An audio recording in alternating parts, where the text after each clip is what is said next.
for joining me this evening. My name is Dr. Andrew Trelaw. I'm the clinic director and chiropractor at Essence Chiropractic, if you don't know me already. So tonight what I'm going to be doing is presenting the workshop, Boost Your Immune System.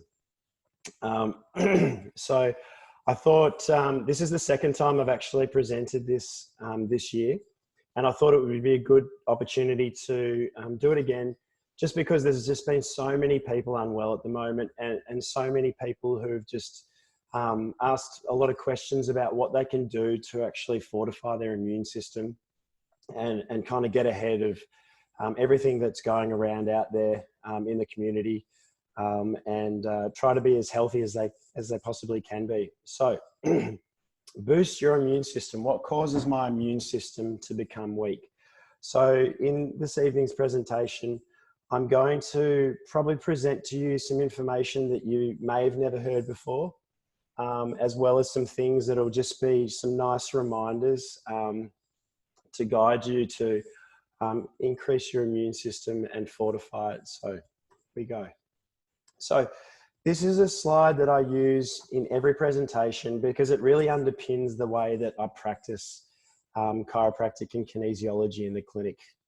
And it's the way that I diagnose and the way that I clinically manage my patients to get to the underlying causes of the person's health complaint.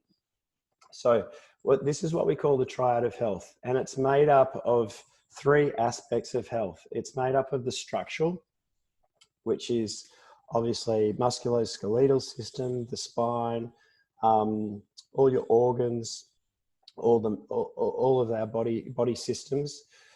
Then we've got the emotional, mental field, which is taking into consideration any emotional trauma, stress that we're undergoing mentally, emotionally in our lives that's having an impact on our physiology.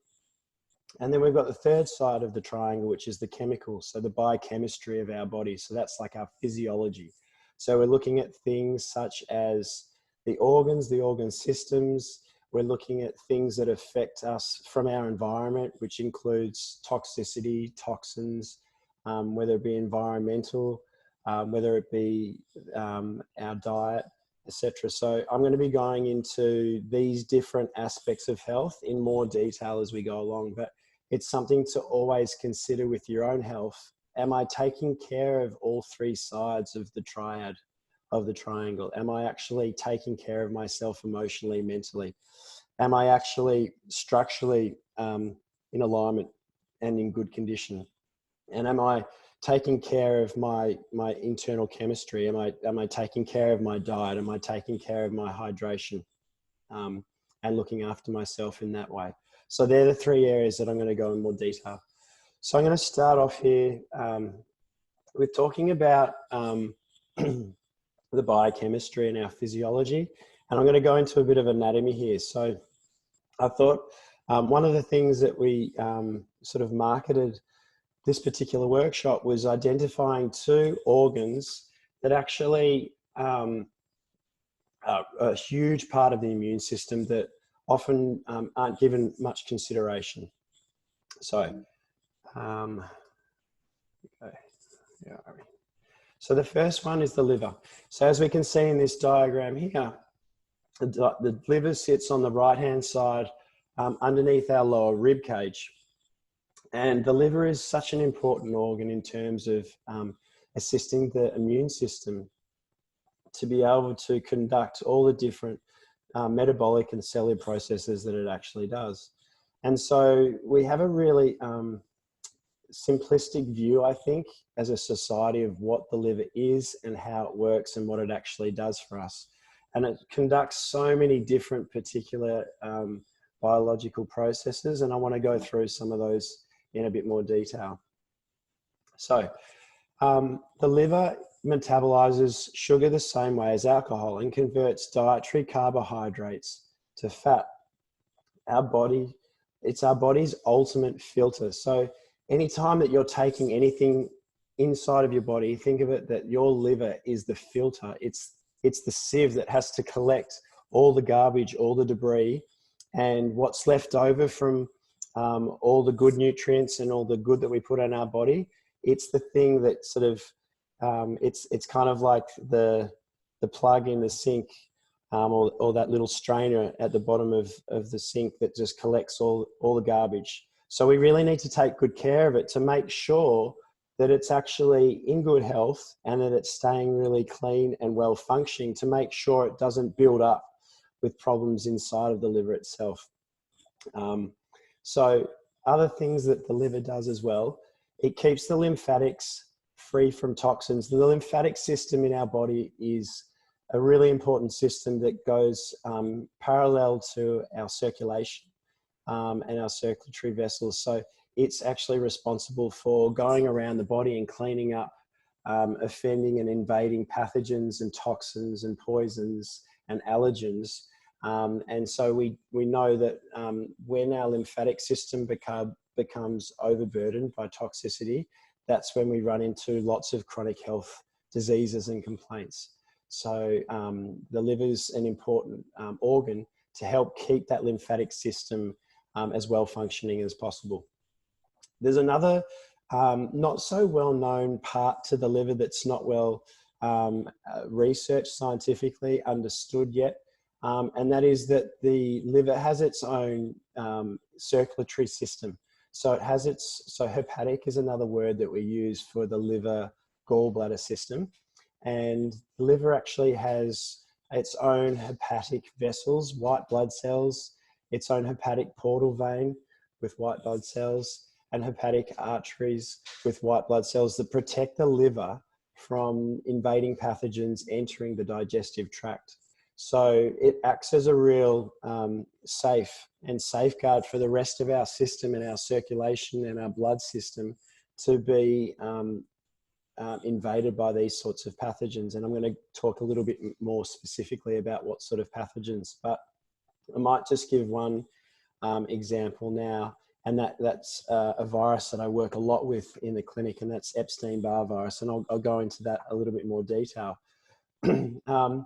They also have the bile duct, which is connected to the liver, and that has its own white blood cells, and the liver lymphocytes as well. So all these white blood cells that exist in the different areas of the liver are there to help act as like Pac-Man inside our liver to pick up any toxicity.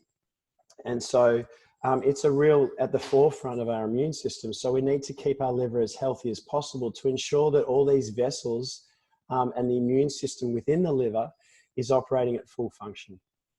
And so what are the reasons why our liver may not be operating at full function is what I've labeled here as the liver troublemakers. So there's many of those in our existing environment, and I've listed some of the, the key ones that you may well know of and you may think are not problematic, but all of these things actually start to have an impact on the toxic load of our liver. So examples of those being petrochemicals, which an example of that being BPA. So you'll see on lots of products nowadays, Tupperware, water bottles, etc., BPA free, which has been known to be a carcinogen and a petrochemical, which causes toxicity to the liver and also to the immune system of our body. So then we've got things such as pesticides, insecticides, herbicides, which are found on our foods, especially if particularly they're sprayed.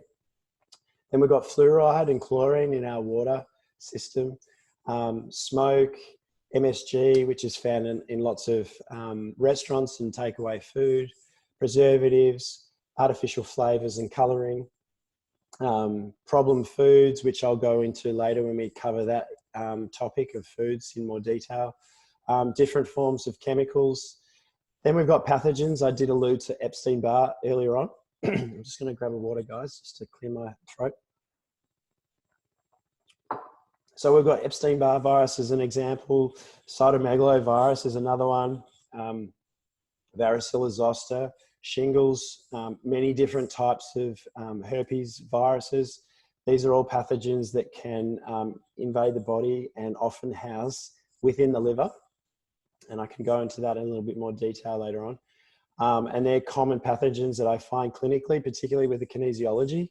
that we use different techniques to identify those pathogens and then help the person's body to detoxify those pathogens to help their liver function improve. Pharmaceuticals, which you know, a vast majority of the population are now on, toxic chemicals, and other sort of things that are endogenous, such as excess adrenaline. So, and these are things that are caused by stress. And obviously stress itself as well is another troublemaker, which has an impact on our liver as well as the other organs of our body. So the second organ that I wanted to talk to you guys about this evening was the large intestine. And we're often told about the saying, we are what we eat. And to a degree, that's true. But even more specifically, when I was talking to a colleague of mine who's a naturopath of 30 years experience, he was saying it's not so much what we are what we eat, it's actually we are what we absorb. And so it's actually how our body takes in and uptakes those minerals and nutrients from our food. That the way we use that in our body is the most important thing. So if we don't have a large intestine that's fully functioning and healthy, then the percentage of the uptake of the absorption of those particular minerals is going to be reduced, which will then have an impact at the cellular level of giving the nutrition that those cells require. So I'm going to go into some more detail going forward about that, but it's a really important concept to grasp that. So, and ensuring that you understand how and why it's so important for us to actually take good care of our large intestine, of our bowels. All right. So the gut immune system.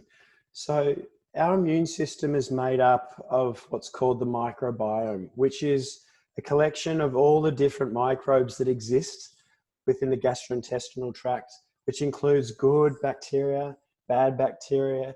It includes different forms of yeast and candida, and other pathogens that exist there as well. And it's really important that we keep a fine balance of our gut bacteria to make sure that that flora in there is living harmoniously and we don't have that imbalance. Because as soon as that microbiome becomes imbalanced, that's when we run into problems where certain microorganisms, such as viruses or bacteria or parasites or funguses, they can start to overload and overwhelm and actually overgrow in that particular environment. And that's when we start to have health problems. So our gut acts at maintaining a physical barrier against the colonization and invasion by pathogens. So it's super important that we keep it healthy. The actual gut lining is made up of several different layers. And so if we're not keeping that environment well functioning and I guess in essence clean, then it can start to become a problem where we don't get the normal uptake and the normal absorption of those minerals and nutrients that I talked about earlier. So an example of that when it becomes an extreme case is where someone might have what's called leaky gut syndrome, which you may be familiar with. And in that instance, rather than having the normal layers healthy and strong in our gut lining, it becomes somewhat of a deterioration at the different layers and the levels of those different mucosal membranes in the large intestine, that it starts to have holes that exist within it, and it becomes permeable to things that can come through with no checks and balances coming through and being absorbed naturally through the cellular membranes there. It just directly goes through to the bloodstream, and that's when we have real problems, when things that aren't designed to go through the bloodstream, they don't go through that filtration system like I talked about in the liver, which we all equally have as well in the large intestine, and then we are more prone to getting sick. So it acts as an immunological surveillance signal at the gut mucosal level. So it's a very sophisticated system, and as soon as it becomes deteriorative and we start to get deterioration there, and then it becomes and develops into chronic diseases such as what's known as irritable bowel disease, which is either ulcerative colitis or Crohn's disease. That's when we start to get a change in us being to absorb what we take in and ingest in our diet. So as soon as we get this disturbed gut flora, what happens then, it leads to different sorts of health complaints such as metabolic disorders. And an example being obesity, where we get that poor intestinal absorption of essential nutrients and we're essentially malabsorbing. And so that can then have an effect on lots of different other end processes in our bodies, such as our hormonal system. But I'm going to go into more detail on that going forward. Okay. All right. So I wanted to go through what I consider the 6 pillars of strong immunity, which underpins this evening's workshop. So the first thing is ensuring that we have good nutrition. So that's something that we have a lot of control over, and being disciplined with our diet and making sure that most of the time we're taking in good, healthy food. Secondly, ensuring that we are detoxing our body on an ongoing, if not regular basis. So we accumulate toxicity within our environment on a daily basis, whether we know it or not. And it's really important that we just give the house a good clean out, like we do in our own house. So if we just do our day-to-day activities in our house, we notice that after a week, or even a few days, a week, a few weeks, months, that the house starts to become untidy, it starts to become dirty. And it's the same thing with our body. We accumulate things from our external environment, through our nutrition, through our food, through our emotions, where we actually need to sort of stop, take a break, take stock, and actually do things to actually counter what we've been doing in our lives, to actually ensure that we stay healthy and that our organs of detoxification, of the 2 that I've already talked about this evening, the liver and the large intestine, they stay healthy so they can actually do the best job that they can to deal with all the things I mentioned with the toxins and the poisons in our environment. The third thing I wanted to talk about was restorative sleep. So ensuring that we are having a good sleep routine and that we're making sure that we're getting good quality sleep. And, restorative sleep is probably, one of the primary, if not the most important indicators that we are actually healthy and that our system is working really well. Because when we're not sleeping well, it's a really good sign and symptom that there's something underlying in our health that's not working properly. And so that's something that it can be quite complicated sometimes to work out what that is, but I'm going to give you guys some tips and tricks as to what you can do to ensure that you give yourself the best opportunity to have a good night's sleep. The 4th pillar of strong immunity I want to cover is a clear mind, or mindfulness. So making sure that we're keeping our body as stress-free, in a stress-free, peaceful, calm state as possible. And there's lots of different strategies and techniques that we can do to help with that. And things that we do within the clinic as well, especially with the kinesiology, where we can actually help to clear people's emotional stresses and traumas that they've accumulated over their life, whether it be a long time ago or just current day, present moment things. The 5th pillar of strong immunity is movement. So making sure that we're continually doing things in the form of exercise where we're keeping our body moving. Our body was not designed to stay still and static, and it's very easy nowadays to just walk down the street and have a look around and see people who have not taken good care of themselves, who probably haven't continued to move consistently in their life. And what happens? They start to degenerate. And that certainly shows up from a structural point of view. And we see that day in, day out as chiropractors. People who haven't taken good care of their musculoskeletal system. So we need to keep moving and never stop moving, because that's what we're designed to do. And the final pillar of strong immunity is hydration. And this is something I'm huge on in the clinic. It's something that I see causes lots of different symptoms that people present with. And it's something that I like to measure as well with the kinesiology, just to see where their hydrational reserve capacity is at, which should be 100% or more. And it's amazing how frequently I see people are not hydrating. Their bodies are not hydrating at 100% efficiency. And that can even happen in the body of a person who's consistently drinking good quantities of water, but it can go back to their medical history where they haven't, or some earlier time in their life where they haven't actually been a good hydrator, where they haven't learnt to drink a lot of water in childhood or early adulthood. And then as a result, their water circuits in their body have forgotten how to utilize and metabolize the water amongst other things. And even though they've started to become a better water drinker later on in life, it's like their physiology has not caught up to their habit of drinking good water. So this is a really important one. It's one of the keys I see to ill health. So we'll talk more about that a little bit later as well. Okay. So I wanted to cover a really important concept here, guys.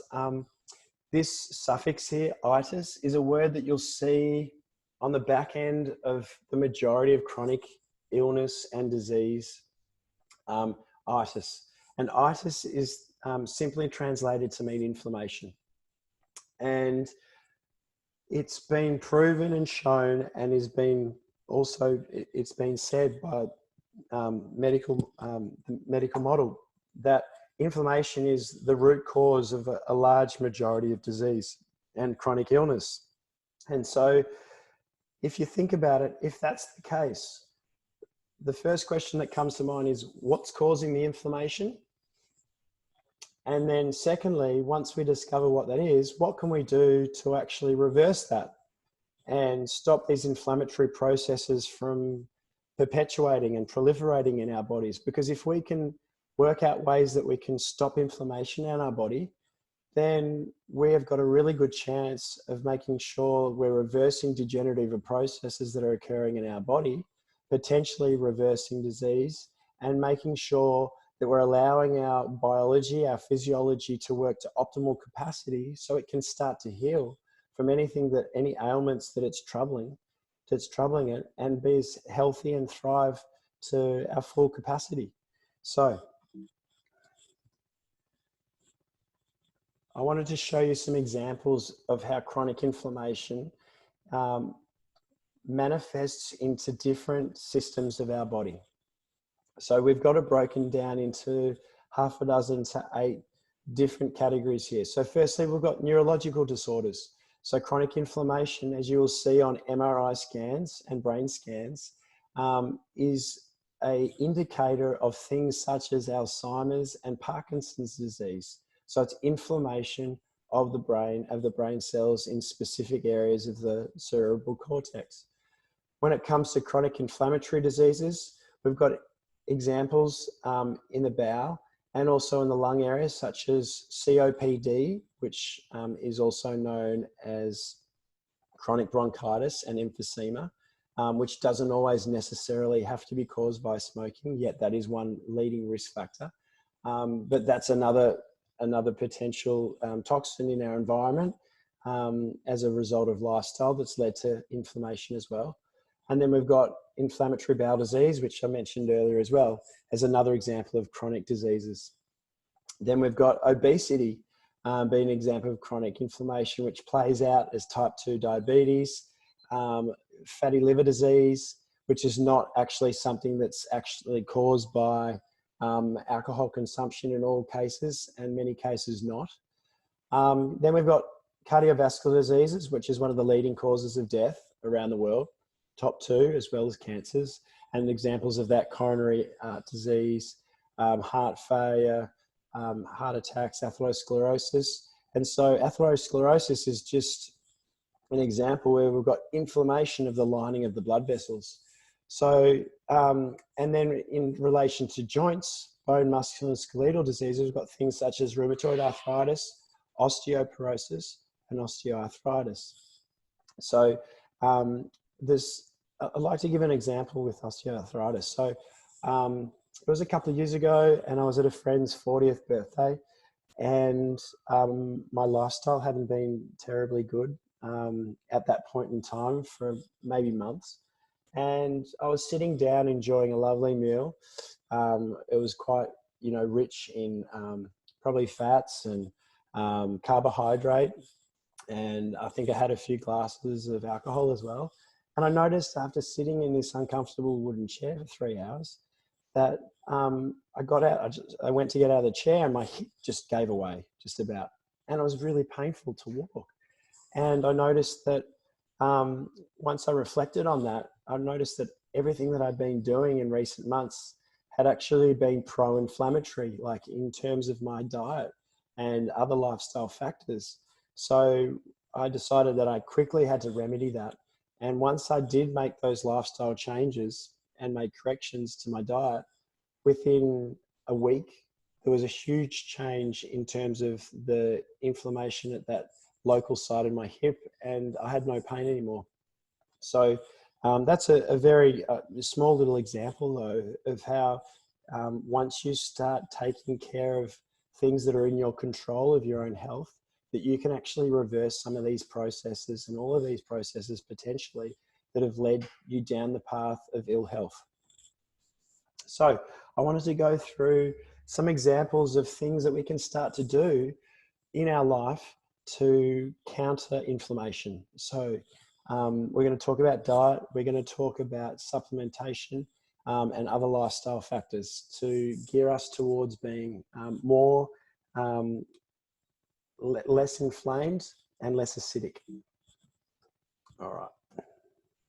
So I wanted to go through some examples of foods that are anti-inflammatory. So examples of these, and if you've got a pen and paper, this is probably a good time to just jot a few of these things down, because these are all things that are daily additions that you can make to your lifestyle. So foods including from the cruciferous family of vegetables, such as broccoli, cabbage, cauliflower. All of these foods are high in antioxidants and anti-inflammatory. Dark leafy greens such as kale and spinach and the green collards. And then we've got antioxidants, herbs and spices such as turmeric, which you saw before, which is one of the most commonly prescribed supplements that I give to my patients because it's so powerfully and potent anti-inflammatory and wonderful for joint health, amongst other things. Other herbs and spices include cloves and ginger, also well known and purported for their anti-inflammatory properties. And the final thing I wanted to talk about with foods was fruits, especially those berries. Most berries are very high in different polyphenols and antioxidant levels as well, very high. So I've talked about turmeric. People often ask me, am I better to have the spice itself as a food and add it to my cooking, or am I better off to have it as a supplement? And both are good. But normally when I prescribe it, I say for the person to have it in a supplement form because it does have a high potency level, and particularly to get the person to have a good surge of anti-inflammatory in their body. I normally get them to have the supplement for a while, and then just encourage them to use it in their cooking as well once they've finished with the supplementation. Other examples of anti-inflammatory herbs and also supplements include quercetin. Omega-3s is another brilliant one, so in the form of fish oils. Then we also have spirulina, which is regarded as one of the most high potency antioxidants on the planet. And spirulina is brilliant to add to smoothies, and you can just add it in water itself as well. And the Hawaiian version of the spirulina is also, if you're going to choose one over another, I would recommend that one because it's been known to be having even a higher potency as well. Rosehip's another one which I actually have been prescribing for over a decade.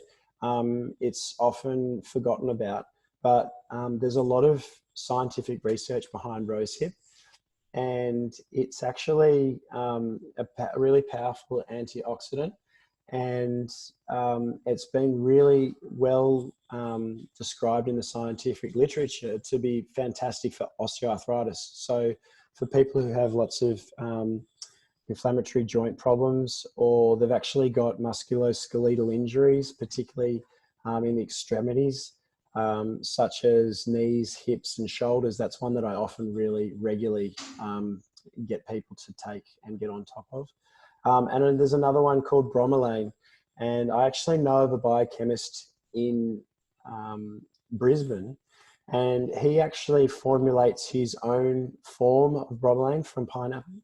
And he uses it for all sorts of different therapies for his patients, including for cancer patients as well. And he has remarkable results himself on that. So all of these things are going to make a huge difference to add in with a healthy diet, not to replace your diet, but just to add as a supplement.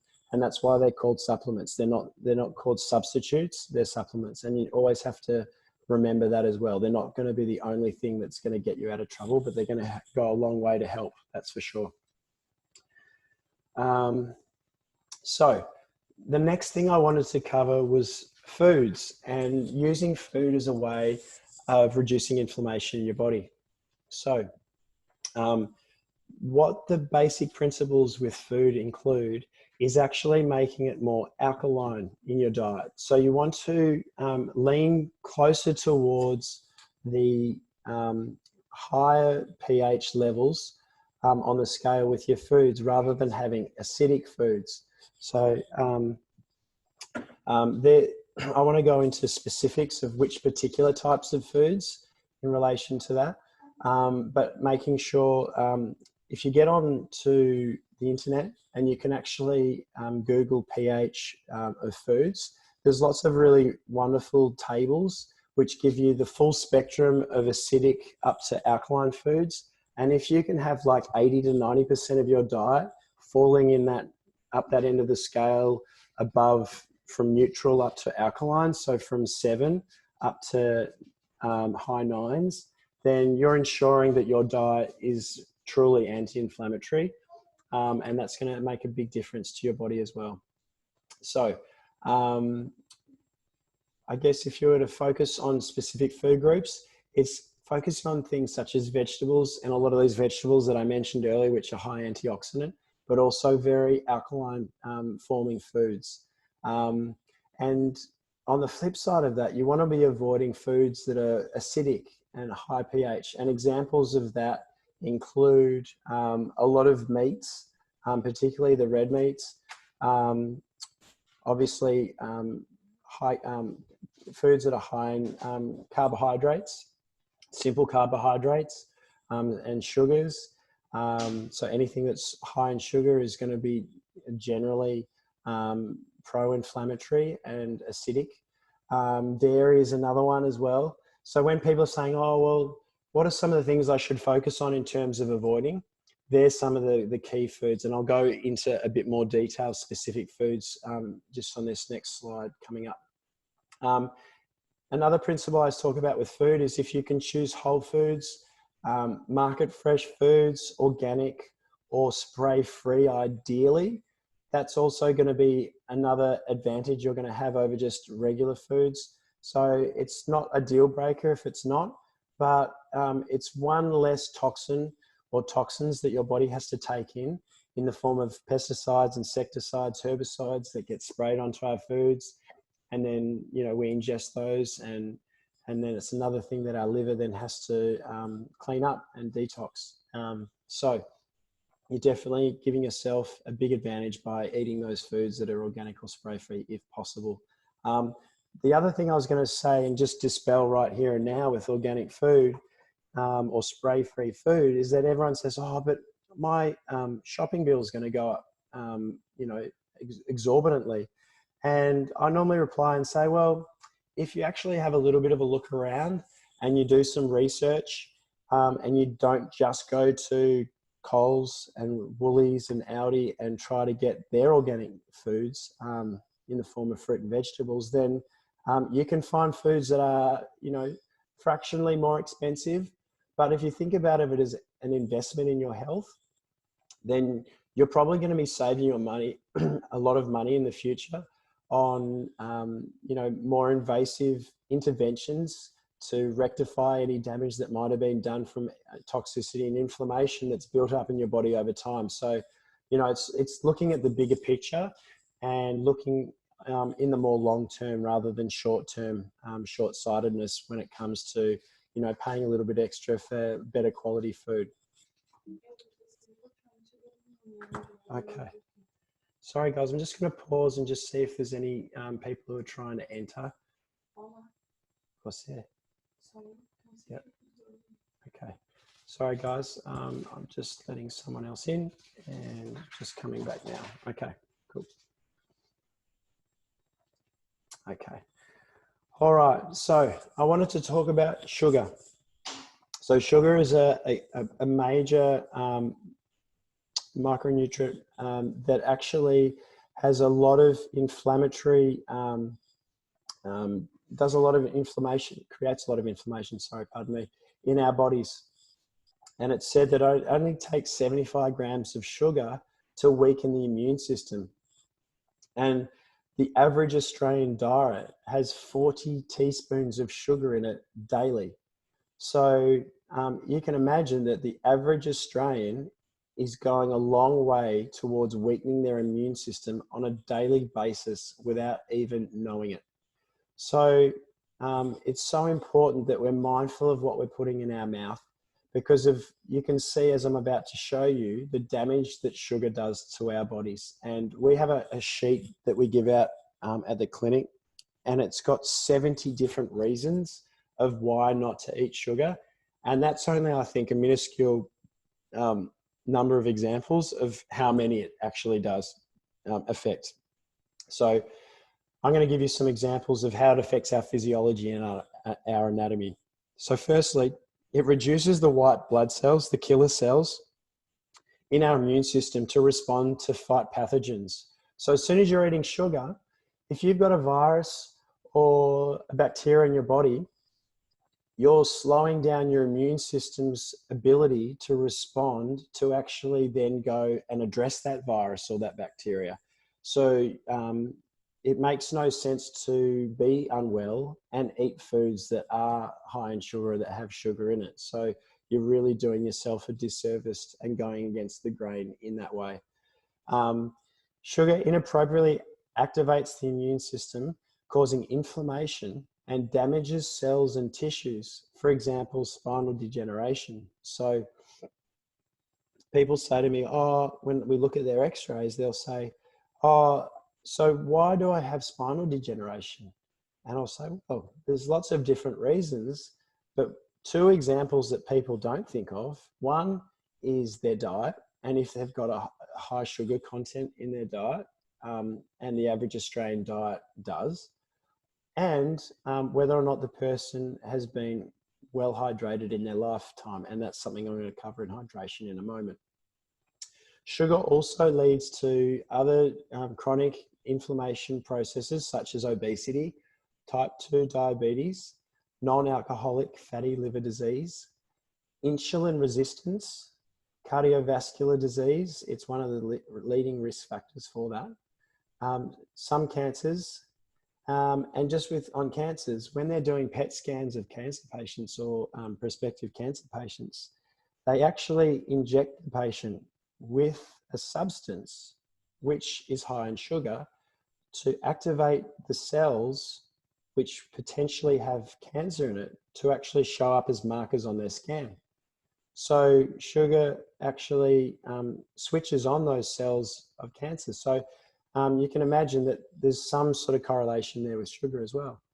And then we've got skin aging as well. So destroying the collagen proteins is what it does at the cellular level. So there's so many good reasons just in this one slide to avoid, or if not, significantly reduce sugar in your diet.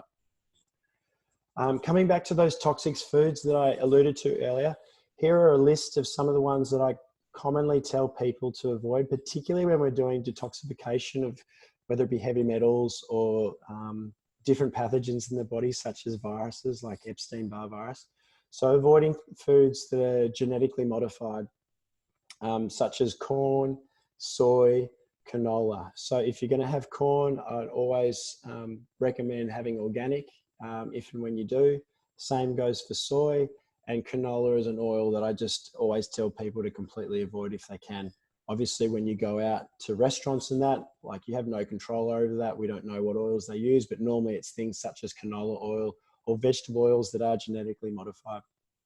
And sometimes that's often why a lot of people do get sick when they eat out, which could either be due to food poisoning, but it also can be due to the poor quality, unnutritious oils that they do use to cook with. Gluten and dairy are two really big ones as well. So they've both been known to cause inflammation in the body. Gluten has been well purported as a neurotoxin as well, and as well as what it does to the gastrointestinal tract, particularly large intestine. In the large intestine, we have what are called villi, and they're these finger-like projections that come on off the mucosal linings that I mentioned in the bowel. And for someone who has a sensitivity or an intolerance to gluten, every time the person eats gluten, the more frequently they do, it's like, imagine gluten's a lawnmower, and those villi in our large intestine are like grass. And it's like every time you eat it, it's like the lawnmower passing over the lawn going zzz, zzz, zzz, and it cuts down the villi. And if you imagine it, you lose that villi, which is what we use for absorption of minerals and nutrients. It goes right down to the lining, and that's where we start to have problems with our bowel, and it can lead to chronic illness such as irritable bowel disease. So dairy and gluten are two allergens or things that people have intolerances to that I often get people to avoid, eliminate completely, or at least reduce significantly, depending on whatever's happening for the person. Pork meat's another one. Pork's been well known to, potentially harbour parasites, and so that's just one of the meats that would be the first one I would get someone to cut out of their diet.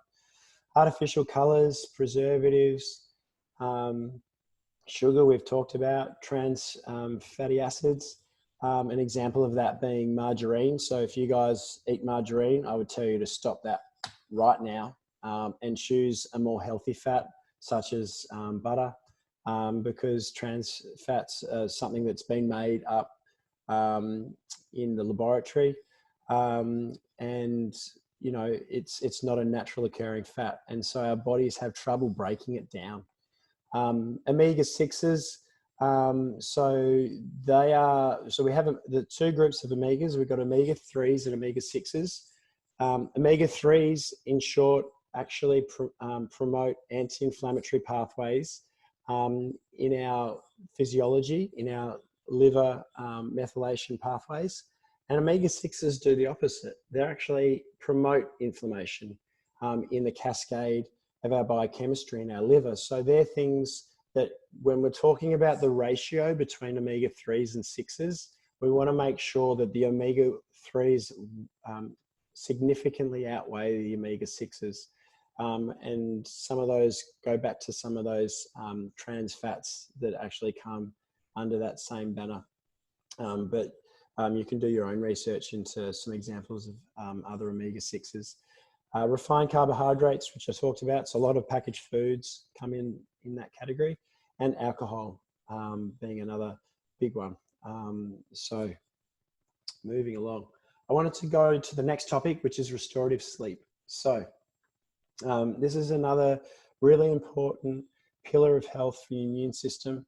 And it's really an important time for our immune system to have regeneration and repair at nighttime when we sleep. And what's happening is we've got the pineal gland in our brain that regulates the biological clock and the rhythm of our sleep. And within that, we've got different neurotransmitters or brain chemicals that get released in our brain to help to regulate the different cycles for our brain to fall into deep brainwave sleep. That being melatonin, which it's a precursor to that is serotonin, which is the happy brain chemical. And so melatonin is often a supplement that is prescribed to help people sleep, because it's often something that we have an imbalance of serotonin in our brains, and therefore we have a deficit of it to then create enough melatonin to help with good quality sleep. So people often take that as a supplement to boost the melatonin levels in their body. We've then got what's called rapid eye movement. And so when we are falling into sleep, our eyes go into this pattern of rapid eye movement, and this helps to initiate the delta brainwaves in our brain to fall into that deep wave brainwave sleep, where our nervous system goes from that sympathetic fight flight mode into the parasympathetic rest and digest. So that also helps to ensure that we do get deep restorative sleep. And the last thing that I wanted to just touch on with restorative sleep was the horary clock imbalances. So in Chinese medicine, it's well known that over the 24-hour clock of a day, each 2-hour interval of the day is dedicated to one of the organs of the body being at its most active from an energetic point of view. So an example of that being between 1 o'clock and 3 o'clock in the morning is what's known as liver time. And that's often a time that a lot of people wake up in the middle of the night with disturbed sleep. And that's because it's an indicator that there's some sort of imbalance occurring with the liver. And so it's a good insight, particularly when I'm working clinically to help people with their sleep, it's like when I know when the person's waking up in the night, and if it falls in a particular time interval, let's say it's 2 o'clock in the morning, then it's a little gateway to let me know that there's some sort of irregularity, dysfunction, or imbalance of the liver, and we need to go deeper and find out what's happening there with the liver. Hope that makes sense to you guys. Plus, with the kinesiology, we've got lots of different corrections and diagnostic checks to see why the person's not getting good sleep. All right, moving along, guys.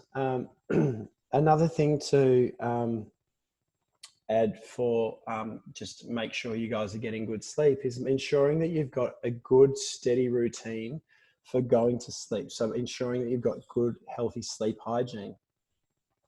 So what makes up that? So for each individual, there's a time of the evening where it's the most optimal time for you to go to sleep. And it varies from person to person. So for some people, it might be 8 o'clock at night, but yet for someone else, it might be 11 o'clock at night. But I've typically found over many years now that it lands between 8:30 and 10 o'clock at night for 90 percentile of the population, I would say. So if you're falling outside of those hours for you going to sleep, then it's most likely that you're actually negatively impacting your body clock and throwing out your own circadian rhythm just by means of the pattern of your sleep time. So try and find and play around with that, because you'll notice there'll be times when you go to bed at a certain time and you wake up and you feel unrefreshed and you're not getting consistent good sleep. And there'll be other times that you notice you go to sleep at a certain time and it just seems to be the sweet spot. It just seems to be the right time for you to go to bed, and you wake up feeling more energized, and you wake up less in the night, and you just sleep through better, and you wake up feeling more energetic. So, but that's something we can also test in the clinic to find out what your optimal sleep time is as well with kinesiology. Making sure you have a good bedtime routine. So making sure that you're not running around like a headless chook, and then all of a sudden you're like, oh, it's 9 o'clock, I've got to go to bed. And then you just drop everything and then you just, start the process. No, it has to be something that there's got to be little cues in your environment and to your own physiology to let you know that, oh, it's time to wind down. It's time to slow down. It's time to get ready for bed. And so that is really hugely important, to give your nervous system the cues to let that know that it's about to happen, as it is for when, for our children, you may have noticed they like to have routine. And so to have that routine, it's just like gearing up your nervous system and your physiology, preparing it for what's to come. So I'd certainly encourage you to have certain things that are habits that lead you into winding down your day into the evening. So then by the time that you're getting to sleep, you're really calm. Your nervous system is just slow and it's ready to fall into deep brainwave sleep. And that follows into the next point, so making sure it's consistent. So if you're doing that haphazardly, it's going to be really hard for your body to get into that routine, because what you're really setting up here is a rhythm. Pelvic blocking is another technique that we give as a take-home exercise for patients to help calm their nervous system down, to take it out of that fight-flight mode from the stresses of the day or the week or the period that the person's going through. So it just gears the, I guess, signals the nervous system to also help with that calming and slowing down. There's many different aids to help you guys with sleep these days in the form of delta wave sleep music. So if you go into YouTube and you actually type in delta wave music for sleep, there's a whole bunch of different fantastic videos of music and soundtracks that just help to gear and get your brain into that rhythm to slow it down and take the mind chatter away and get you focused on that. There's another one called binaural beats, binaural, B-I-N-A-U-R-A-L, space beats. And there's also lots of, there's hundreds and thousands of videos of binaural beats for sleep as well. So it's just like a sound that's a rhythmical sound and frequency of sound that's actually used to help with upregulating that parasympathetic nervous system to help you for your sleep as well. There's a few different supplements as well now that have been on the market for a long time and that have been well known for millennia, that helps with sleep, and examples of them being valerian root, kava, melatonin I alluded to earlier. They're all some natural supplements that help with sleep. I find they're a really good adjunctive. They're not something that's necessarily going to cure your problem, but it might just be that 5 or 10 or 20% that might just help to get you to that point of really having good quality sleep. All right. I wanted to also bring up another, I think, very valid topic in relation to the immune system, and it relates particularly to where we all live here in northern New South Wales, southern Queensland, with the season that we've had this year for the last, what's it been, since January, when we've just had all this wet weather and flooding, is mold. And I've just seen so many families who've been devastated by this with their homes and therefore their immune systems and their family's health as a result of mold invading their houses. So why is mold such a big problem? So there's lots of different species of mold, but there are certain particular types of mold that are particularly toxic, and they're known as mycotoxic mold. And they're the ones that have toxic compounds that are given off by a certain, that are the most dangerous, and they produce gas-like substances. And they're the things that then have a huge impact on the cells of our body. So some examples of mycotoxic mold include aspergillus and black mold, and they come in different forms. So some are noticeable as surface mold, so mold that you can actually see on your walls and it's visible. But then it's not always the case that it's something that you can see. Often it's mold that's just airborne and you can't actually visually see it, but often you can smell it. And there's an awareness there of it. And as I mentioned, and Leander might remember when I did this workshop last time, this is a very particularly important topic for me because it's something that's actually affected my family and a house that we previously lived in where we had mold. And so I know a lot about the topic. I've done a lot of research on it. And funnily enough, I've seen it affect a lot of people over many years now clinically in our office. And I've helped a lot of people navigate through it from a clinical perspective with their physiology and their bodies, with the kinesiology, but also to give them advice in terms of what they can do in their household and put them in contact with the right people to help clear mold in their house. And it really literally transforms their health in a very short space of time once the problem is resolved or at least rectified through rehabilitation in their house. So mycotoxic mold does wreak havoc on your health by effectively adversely affecting the cells at the mitochondrial level. So when your mitochondria are not functioning optimally, they release free radicals in the body, which are like unstable atoms that can cause cellular damage.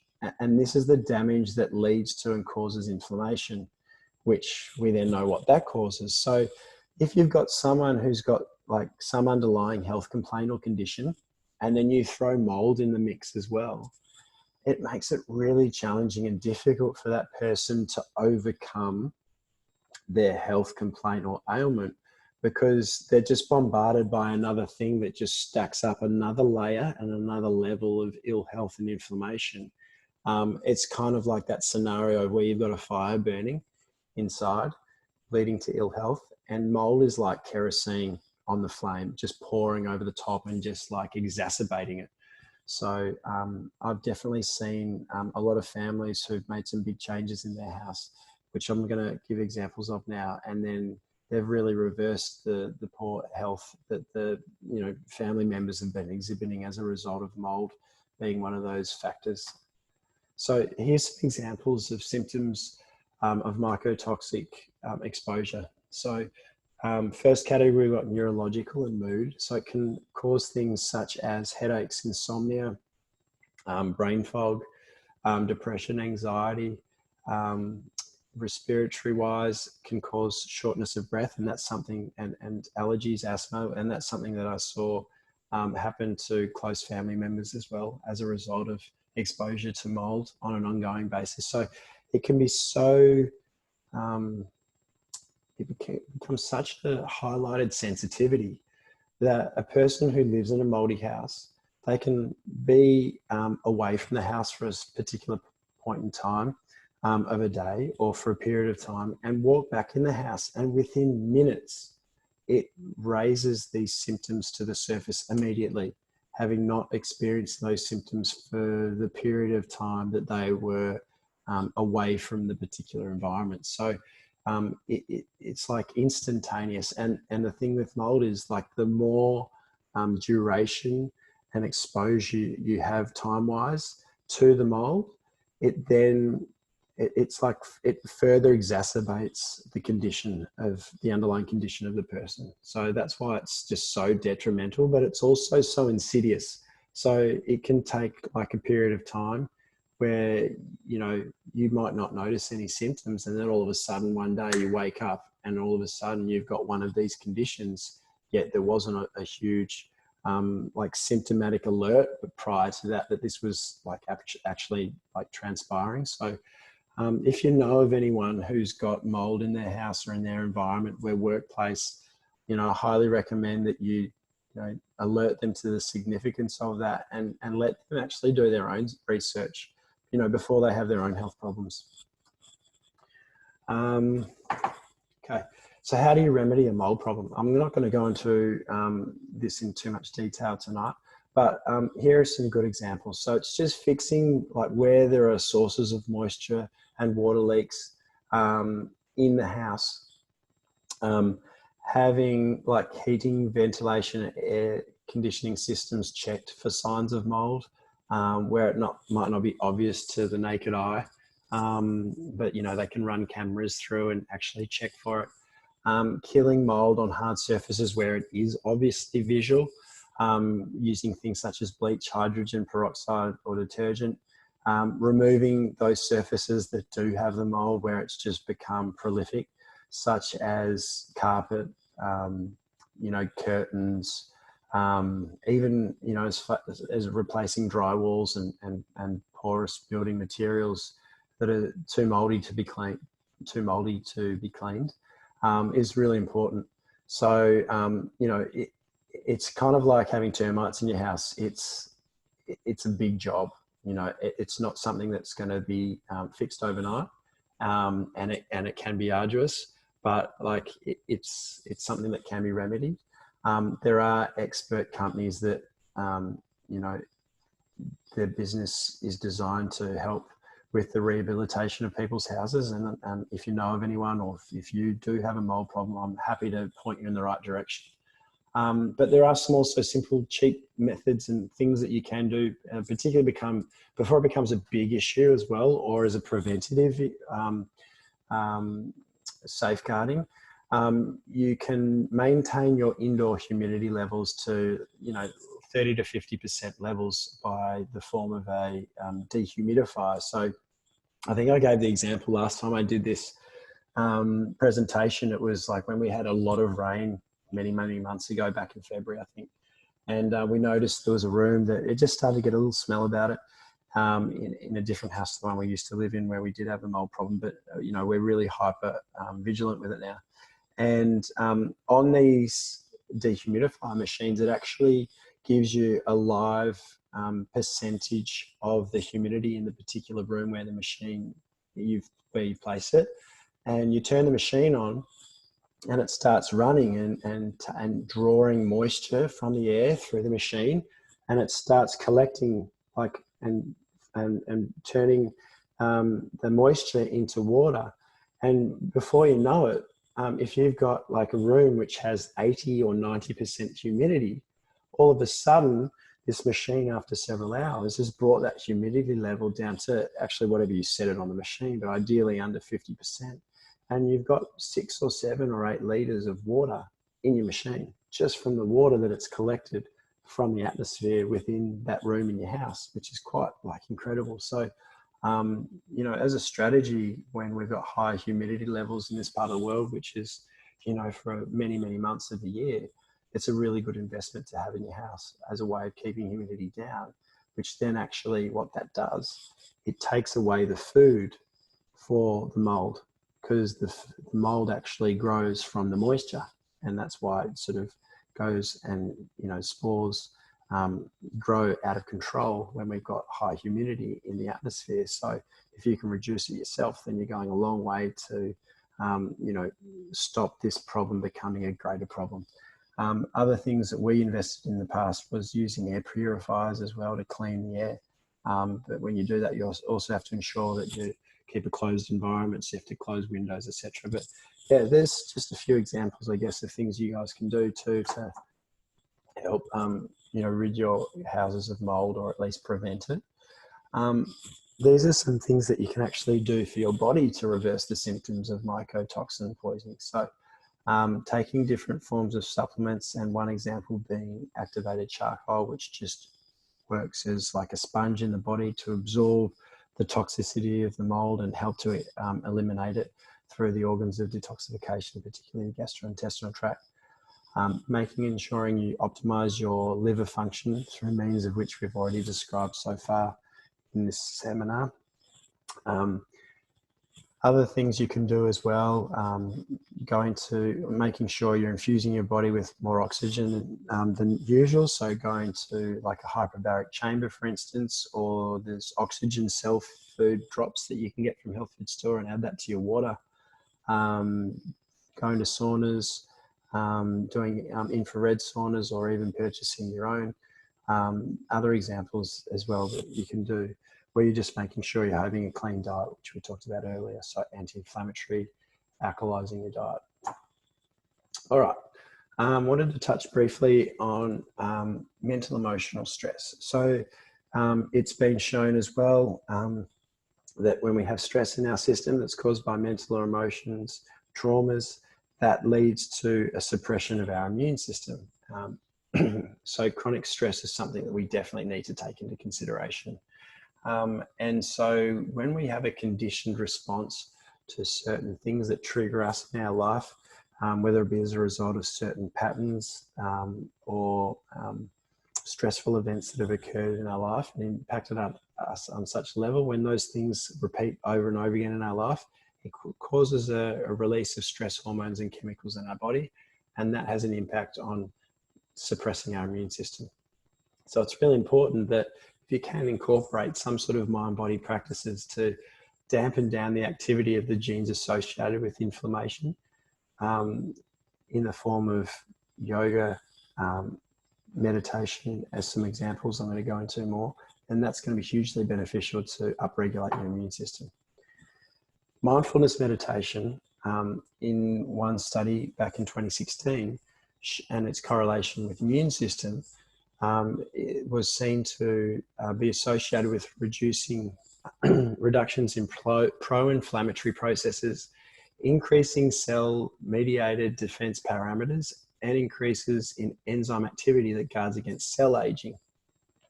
Reduction in circulating levels of CRP, and CRP is like the key marker in a regular blood test that indicates levels of inflammation in the body. So it's non-specific, but doctors know that when levels of CRP are elevated in the blood work, then there's some sort of potential disease process that might be starting or well underway in the body, and it's something to investigate further, potentially.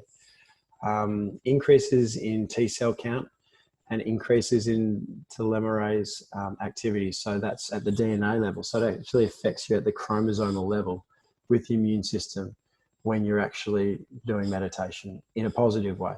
So it's been proven now in scientific literature and journals that the benefits of meditation. So it's not just some new age thing, trend or fad. It's been around for millennia, but now we actually understand the science of it, which makes it even more compelling to do on a daily basis if you can. I wanted to talk a little bit about structure and how chiropractic also ties in with the immune system. So chiropractic adjustments in the immune system, there's a huge correlation. It's not often talked about, but there is some research out there that does and has shown the correlation between the two. So there's a study done that showed that with spinal manipulation, in this study, it designed to measure the effect of a chiropractic adjustment that it has on the immune system. Blood was taken from patients 15 minutes before and 15 minutes after an adjustment. The results were compared against those that had a legitimate adjustment against those that had a pretend adjustment and a sham adjustment. So no adjustment was given, and without the patients knowing. So it was a blind study. And the immune response from the subjects who did receive an adjustment was significantly higher than those that did not have a proper adjustment. So, taking placebo out of it as well, really there, it just goes to show that the adjustment does have some form of an impact on the immune system. There's another study here as well that shows that, as a summary of recent research implying the connection between chiropractic adjustments and the immune system, the literature suggested that nervous system plays a role in the modulation of the immune response, and the chiropractic adjustment influences the T and the B cell numbers, the natural killer cell numbers, the antibody level, and phagocytic activity and plasma endorphin levels in the immune system. Pretty cool, I think.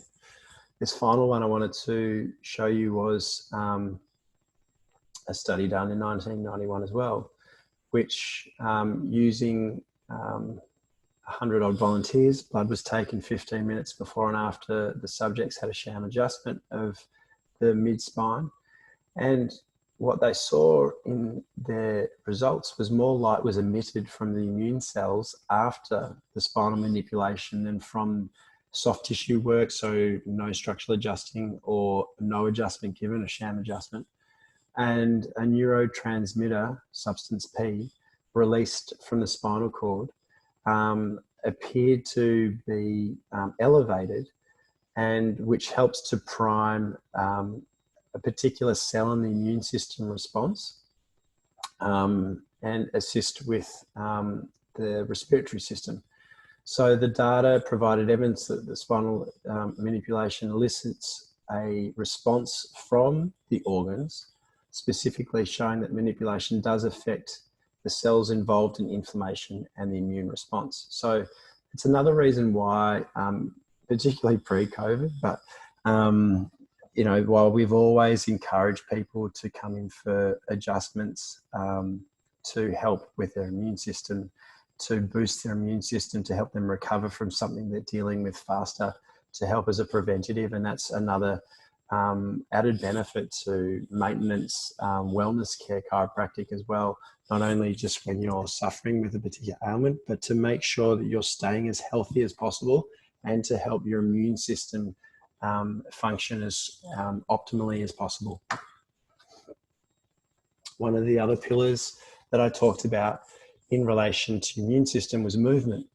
And I've chosen a few examples of activities that have been shown to have a huge impact on your immune system as well as your nervous system and helping to regulate that. So examples being walking, Tai Chi, yoga, aerobic exercise such as surfing, and light weightlifting.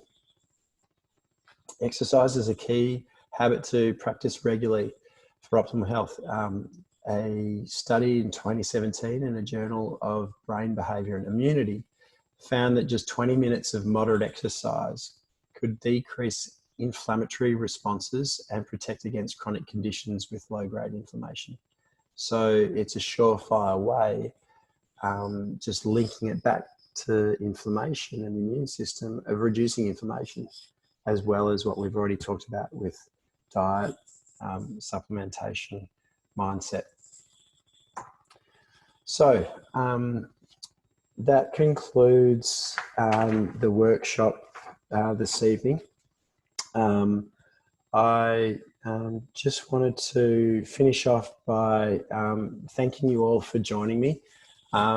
This is something we are planning to do on a monthly basis on a Wednesday evening, on the last Wednesday of every month. We will be doing different topics each month.